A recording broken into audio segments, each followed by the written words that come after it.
सुख की नींद। एक बार गौतम बुद्ध हिमसभा वन में पूर्ण शैया पर विराजमान थे कि हस्तक आल्बक नामक एक शिष्य ने वहां आकर उनसे पूछा, भंते, कल आप सुखपूर्वक सोए ही होंगे।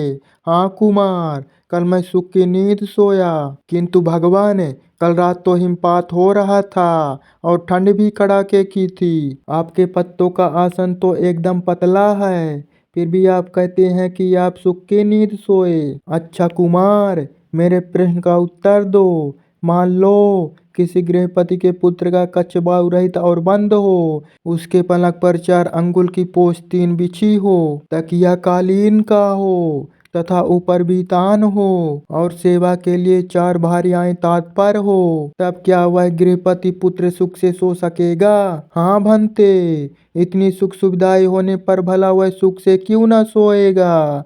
उसे सुख की नींद ही आएगी। किंतु कुमार, यदि उस गृहपति पुत्र को रोग से उत्पन्न होने वाला शारीरिक या मानसिक कष्ट हो, तो क्या वह सुख से सोएगा? नहीं भंते, वह सुख से नहीं सो सकेगा। और यदि उस गृहपति पुत्र को द्वेष या मोह से उत्पन्न शारीरिक व मानसिक कष्ट हो, तो क्या वह सुख से सोएगा? नहीं भंते, वह सुख से नहीं सो सकेगा। कुमार, तथागत की राग द्वेष और मोह से उत्पन्न होने वाली जलन जड़ मूल से खत्म हो गई थी, इसी कारण सुख की नींद आई थी। वास्तव में नींद को अच्छे आस्तरण की आवश्यकता नहीं होती। तुमने यह तो सुना ही होगा कि सूली के ऊपर भी अच्छी नींद आ जाती है। सुखद नींद के लिए चित्त का शांत होना परम आवश्यक है, और यदि सुखद आस्तरण हो तब तो बात ही क्या। सुखद नींद के लिए वह निश्चय ही सहायक होगा। इच्छा शक्ति। एक बार आनंद ने भगवान बुद्ध से पूछा,